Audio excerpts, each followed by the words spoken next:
Welcome to TVBS Meeting Room. I'm your host, Wenqi Yu. Today, we're pleased to have FARAH PANDITH, former and the very first U.S. Special Representative to Muslim communities, to help us understand America's relationship with the Muslim communities over the last 2 decades. FARAH served in both Bush and Obama administrations in various government agencies, including the White House National Security Council, U.S. Department of State, USAID, and Department of Homeland Security. She wrote a book, How We Win, that recounts her government experiences, and she's currently a fellow at Harvard Kennedy School's Belfer Center. Welcome, FARAH. Thank you so much. I'm really pleased to be here with you. It's nice to see you. So President Biden's most recent Middle East trip, especially the stop in Saudi Arabia and meeting with the Crown Prince, Mohammed bin Salman, led to serious debates in Washington, D.C. about U.S. relationship with Saudi Arabia. And in your book, published in 2019, you said Saudi Arabia is the world's top exporter and enabler of Islamic extremism. Can you elaborate more on that point? And perhaps why the U.S. relationship with Saudi Arabia is so important, yet so complicated? Let's start with it's so complicated. It is impossible to describe in a nutshell why Saudi Arabia is so important to the way in which we think about the Middle East and how we, over decades, have thought about the importance of the trust that we built with the kingdom, how we think about its resources, what we know to be true about the way in which they engage with other parts of the Middle East, and why it's important to us. What I say in the book is not about U.S. foreign policy to the Middle East. What I talk about in the chapter called Plague from the Gulf is the importance of understanding the system that is supporting extremism around the world. Where are the ideologies of us versus them taking root? How are they funded? How do they spread? Why is it important to understand the origin stories of how people think about themselves and their identity? Saudi Arabia, in the work that I did in government, to my surprise, because when I came into government, I had no idea that they had done so much around the world to shape the feeling of being Muslim around the world. And what I uncovered was, whether I was in Zanzibar or I was in Surabaya, whether I was in Malaysia, whether I was in Norway, didn't matter where in the world I was, that I saw evidence of Saudi Arabia funding and curtailing the way people think about their heritage, their diversity of being Muslims, how it feels to be Muslim. And that was important, because if you begin to see an identity crisis happening around the world with young Muslims under the age of 30 primarily, and you're asking yourself, where are they getting the notions about what a true Muslim is? Or where are they learning about their faith? Where are they learning about mutual respect for other kinds of religions and other kinds of people? And things keep coming back to a couple of sources: the training of religious leaders that come out of Saudi Arabia that go around the world, the spreading of a very particular translation of the Quran that they give for free around the world, including in the United States. You see the eradication of history in parts of the world, Bosnia, parts of Africa, where they're reshaping the heritage stories of traditional cultures. You begin to ask yourself, what's the impact of this? So the component that I talk about in the book had to do with the plank that supports the system underlying extremism, and that coming directly from Saudi Arabia. Now, put that aside for a moment. Our relationship with Saudi Arabia isn't only around that, but we have spent billions of dollars in fighting terrorist organizations that use an ideology of us versus them in places all over the world. Obviously, some of the most obvious are Afghanistan and Iraq, when we were fighting ISIS also in Syria. We saw the implication for American taxpayer dollars, for our troops, for the way in which we are, thinking about stability in certain parts of the world. And so what I argue is, if we're serious about fighting the ideology of hate and extremism, particularly the kind of extremism that comes from groups that manipulate Islam for their nefarious ends, then we've got to get serious about Saudi Arabia. The president's trip. Sorry, go ahead. No. I think that's so important for people to understand this, right? So it sounds like there's this manipulation of shaping a certain type of Muslim identity, especially by exploiting the young people, because they, oftentimes have identity crisis and are easier to be manipulated. And as part of that Muslim community is also, includes some kind of anti-West or anti-US. Would you go that far to say that? Well, it's interesting. We have to really understand this, right? One, the US government is not going forward deciding what is a true Muslim and what is not a true Muslim. We have no opinion on which shape and form of respect someone has for their faith, whether it's Christian, Jewish, Hindu, Muslim. That's not what we do as government.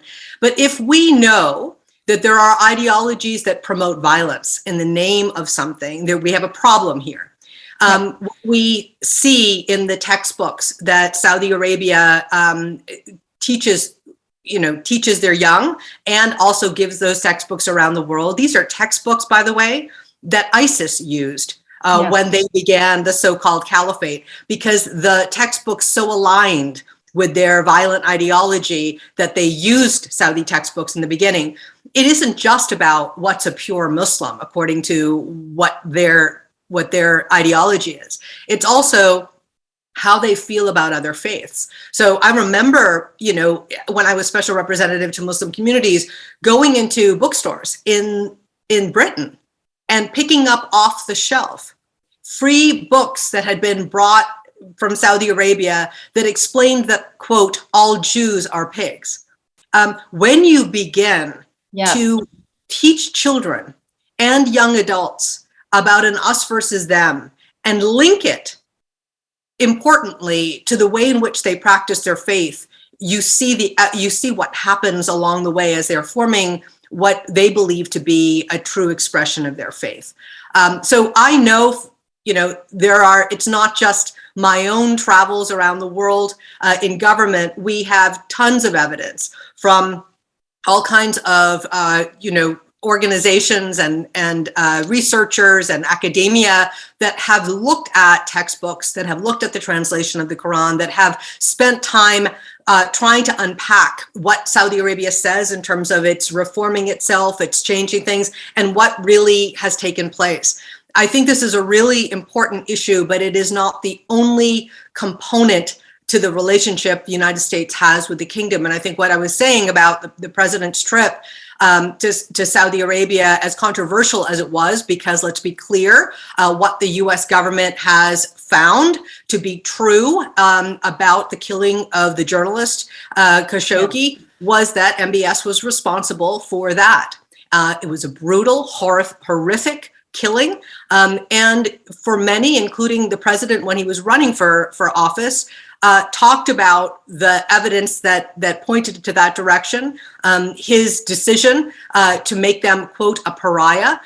He made all that clear in the lead up to his election. What we have to understand today, too, is that while we are looking at the Middle East and we're looking at the changes and the nuances that are taking place there and the rise of various other threats that we hadn't thought about, I think the play that the president and the administration is making today is an attempt to recalibrate the relationships in the Middle East, not just for the short term, but for the longer term. And I think the controversy is when can or should the president have gone about this recalibration in this way without the kind of responsibility that they believe MBS should take over the killing of the journalist, and that it's so went against our values as a country and what we stand for, that if we are giving him a break on that, anything goes. And I think that's the controversy here in the United States and the way in which we've looked at it. And I think it's important that we've had those conversations. The administration made a decision to continue, obviously, to go forward and to do that. And I think the consequences of that first step can't be seen in the weeks after the visit. It will be evidenced in the way in which a relationship changes over time. Yeah, I think, what you said about just a lot of short-term, long-term kind of strategy or policies that oftentimes the US puts out have significant consequences, right? And one of the things I would say I like about, and you would certainly agree, was just the appointment of you to the position as the first ever US Special Representative to Muslim communities. You were born in Kashmir, India, and immigrated to the US at a young age, and as a Muslim. And can you just tell us, what the position was about, and why did at that time Secretary Hillary Clinton create a position like that? Perhaps, giving the historic context of 9/11 and its aftermath. One of the important things to think about when we think about the relationship we're trying to build with 1/4 of the planet, which 1/4 of the planet is Muslim, is that the way the United States looked at those demographics, a religious demographic, we as diplomats would often engage with religious communities, not through the lens of, looking at only one religion and saying we have to build better bridges, but really bringing interfaith into our conversations and diplomacy and how we think about things, and those that live in Muslim majority countries, as well as those who live as minorities, were not necessarily part of US foreign policy equations as we lived prior to 9/11. 9/11 comes along and the whole world is actually, turned upside down, not expecting to see the kind of impact a group like Al-Qaeda could have. And importantly, their ability to recruit young ideological soldiers to their cause, which obviously is not just a US threat, it's a threat for communities all over the world. So the decision in the Bush administration was to say, we are looking at this problem that we have, this challenge. Al-Qaeda is ascendant.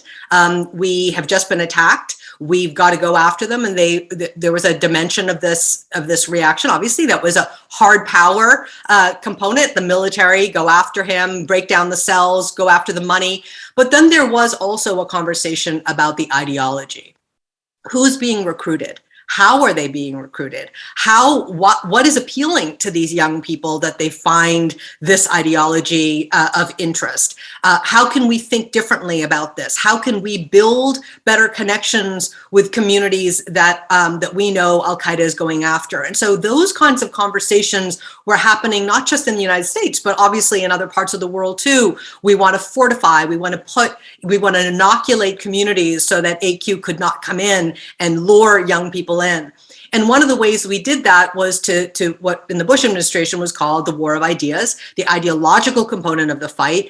Can we build antibodies using local communities, listening to their ideas on how to fortify themselves against the appeal of this ideology? And so that effort took hold in the Bush administration, and we piloted the approach through work that I did in the Europe Bureau of the State Department, trying to see, could we think about building networks of like-minded thinkers? Could we? And why did we start in Europe? We started in Europe because of something that had happened that people will remember. In 2006, there was the Danish cartoon crisis that happened. People were freaked. I mean, today it's odd because, it's 2022. We know what a viral moment is. We know that something that happens in one part of the world can affect something in something else. At that time, Twitter was not Twitter. It didn't exist. 2006 was a very different time.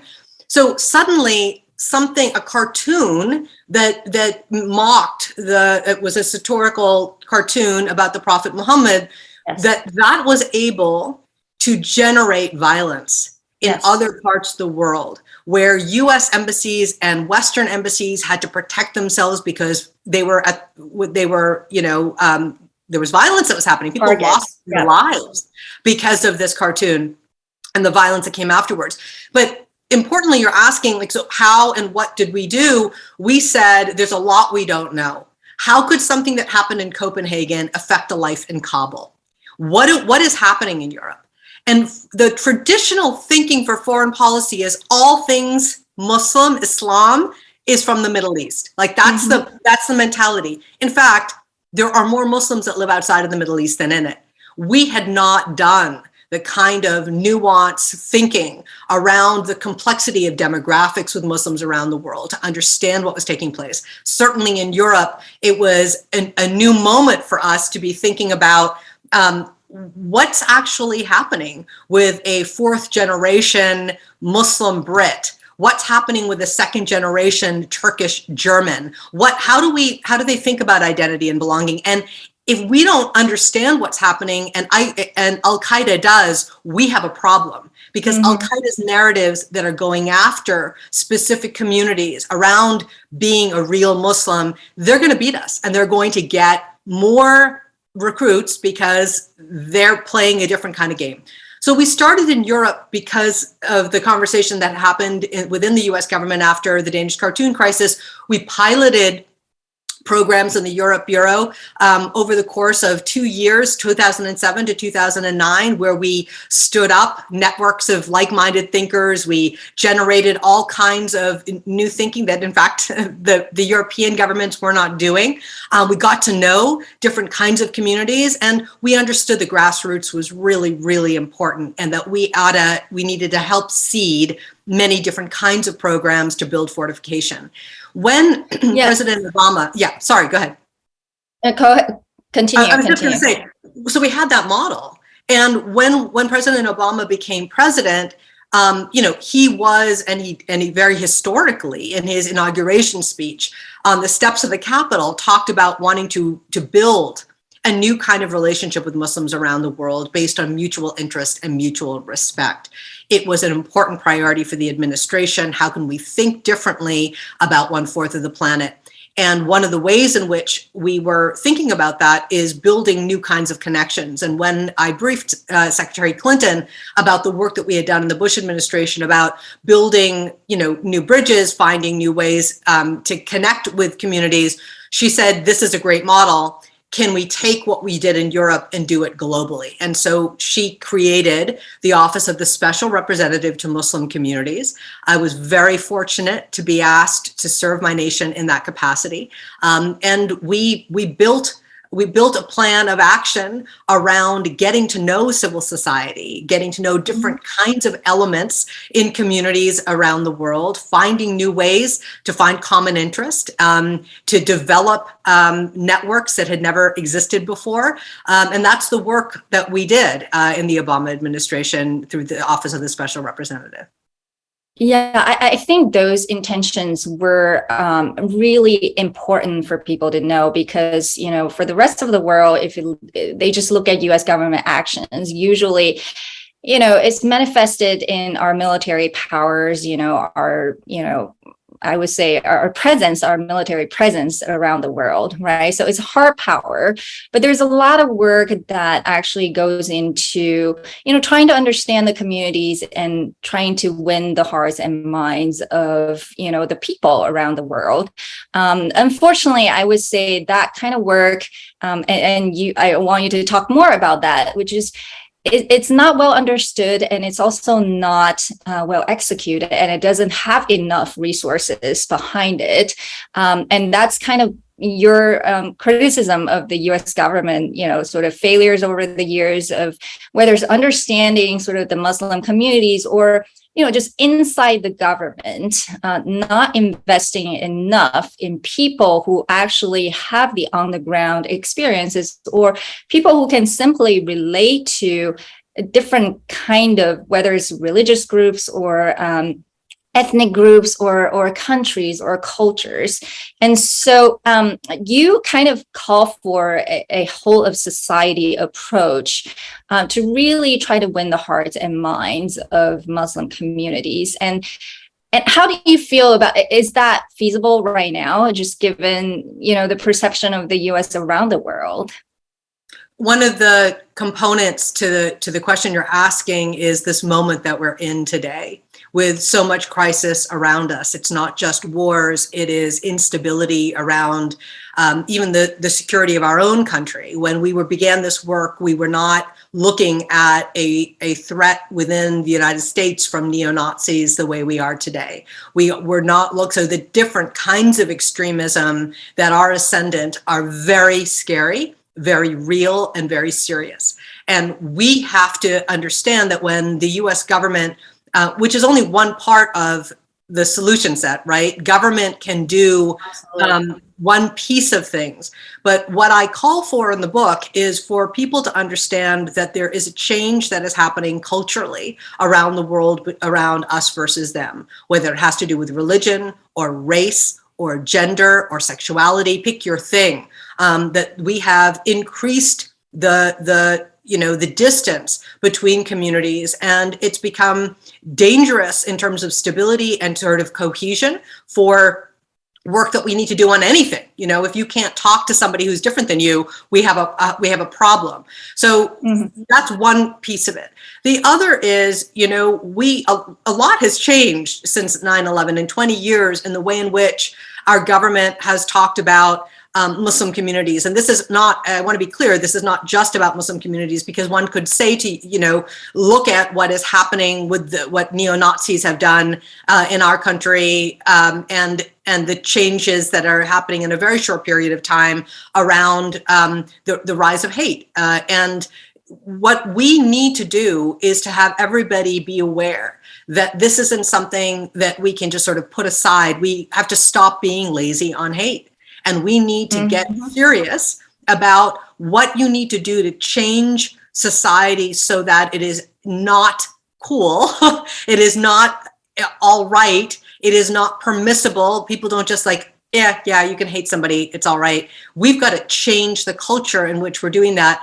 I really believe very strongly that millennials, Gen Z, and Gen Alpha are the communities that we need to go after and help them to think about a conscious way of living so that they're not being duped by nefarious agents that want them to move in a different direction around identity and belonging. That's going to mean that businesses need to think differently about the way in which they're activating at a community level. What can they be doing to fight hate and extremism? And anti-Semitism is on the rise, and anti-Asian hate is on the rise, and we could go on and on. So it's not just about sort of the Muslim thing. It is much bigger than that. Secondly, I'm sorry to say, I will say this because philanthropy is an important part of the conversation too. I don't believe the philanthropic sector has stood up on this issue the way they could.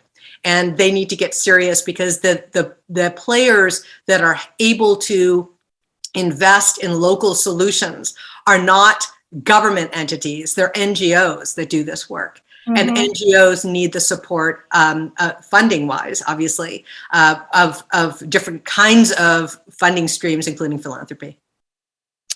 Yeah, one thing you said that was really interesting in terms of the neo-Nazism in the United States in recent years. I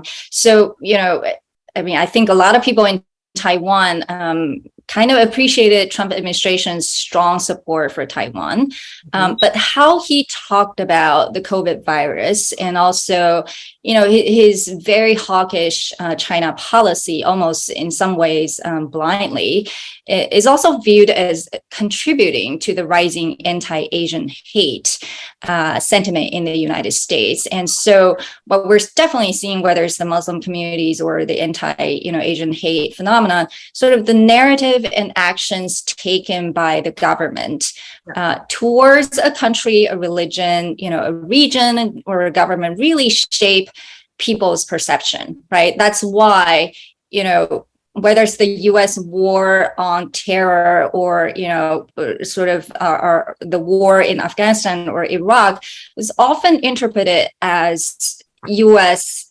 against Islam or the Muslim communities. And it's really, really difficult to be nuanced. So what's your take on that, and how can we do better?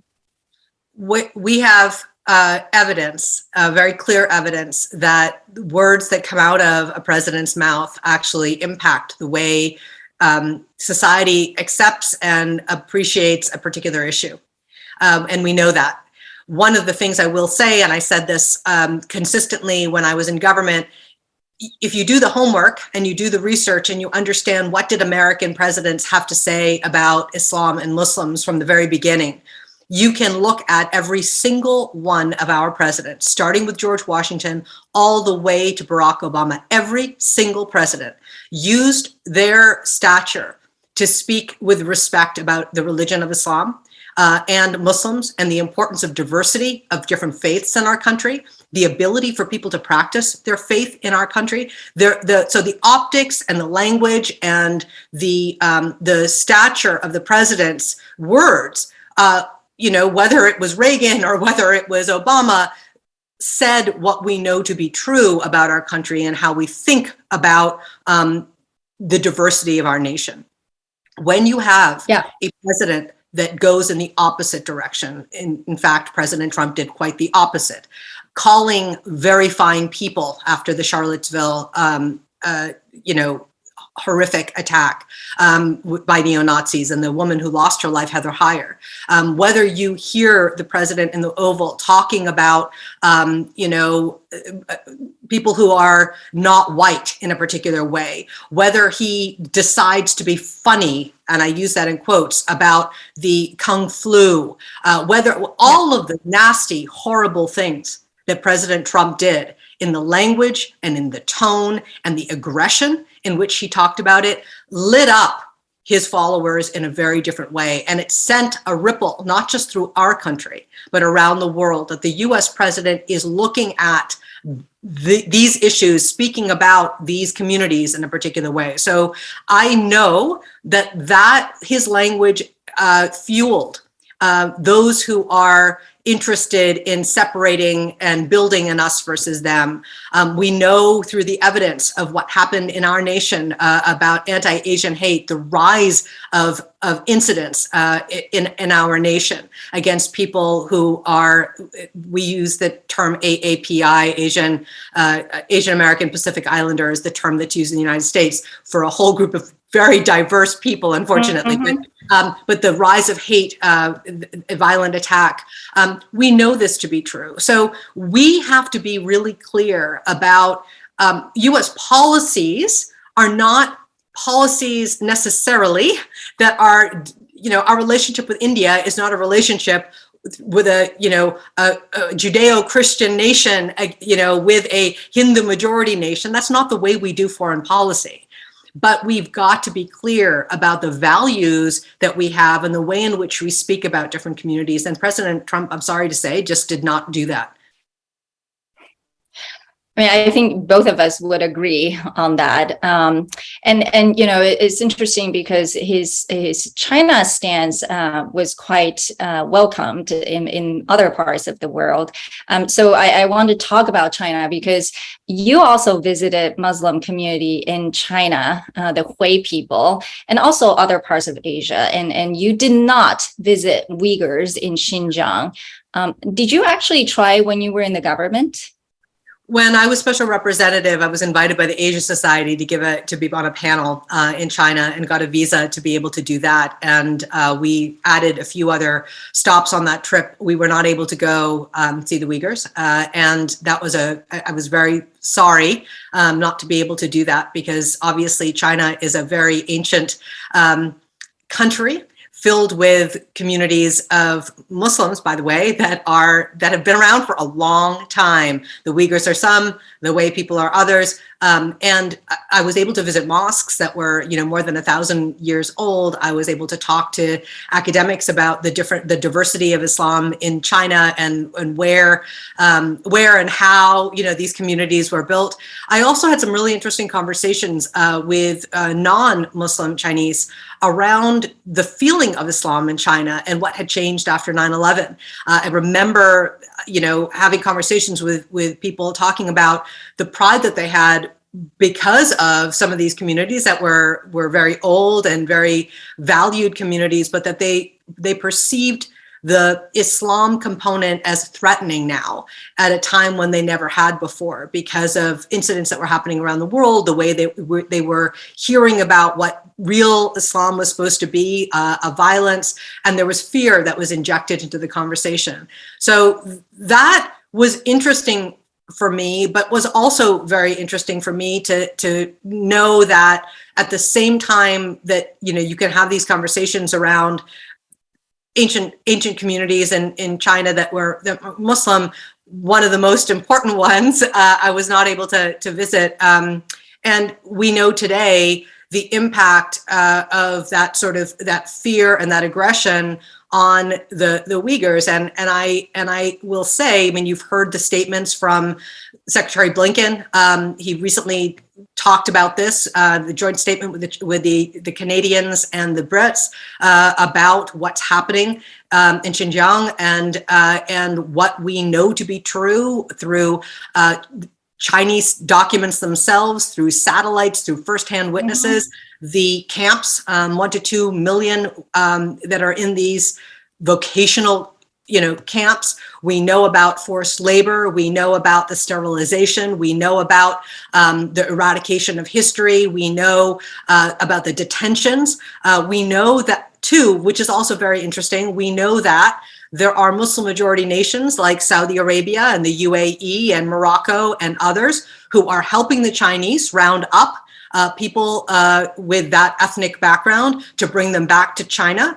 And so there is a lot going on around the issue of Uyghurs, not just in China, but globally, how the world responds to this and the values that we have around human rights, around what we know is happening is going to be, I think, continue to be, a very important conversation that we have. I want to link it also to what we know to be true about consumers, because what you're seeing happen in the United States and in other parts of the world is the linkage between where you get your cotton, the supply chain component of forced labor.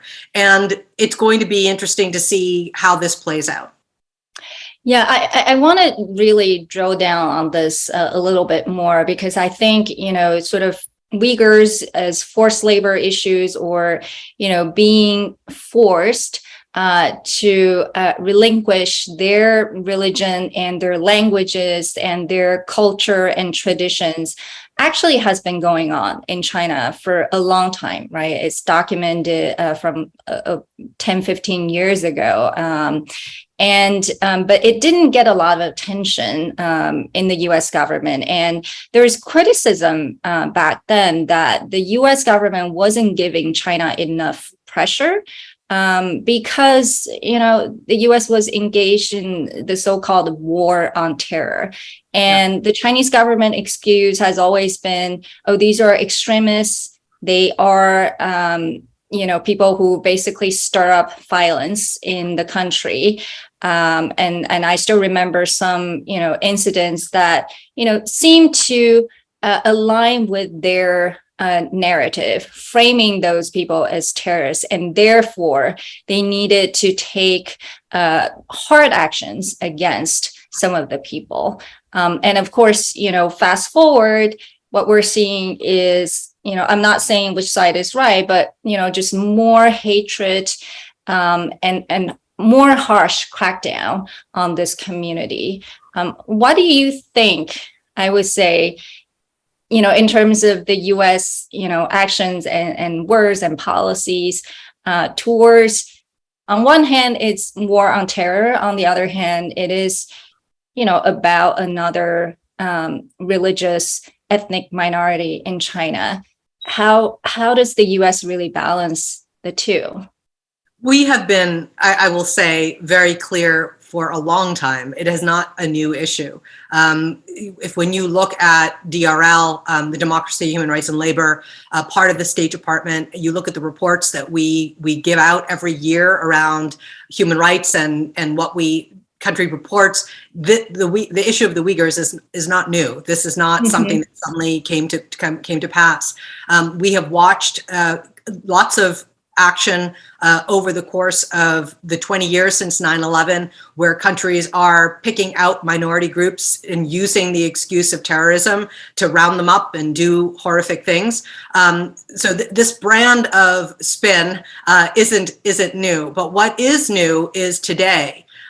There's a combination of both what policy people and intel folks know about what's happening in China and what has been happening in China, and the pace with which they're doing things, alongside with media being suddenly interested in this issue. So I want to be clear that as long as I can think about the way in which we've looked at minority groups in other countries, specifically, this issue of the Uyghurs, this isn't like, this came up 5 years ago and suddenly we're interested in it. This has been going on for a long time.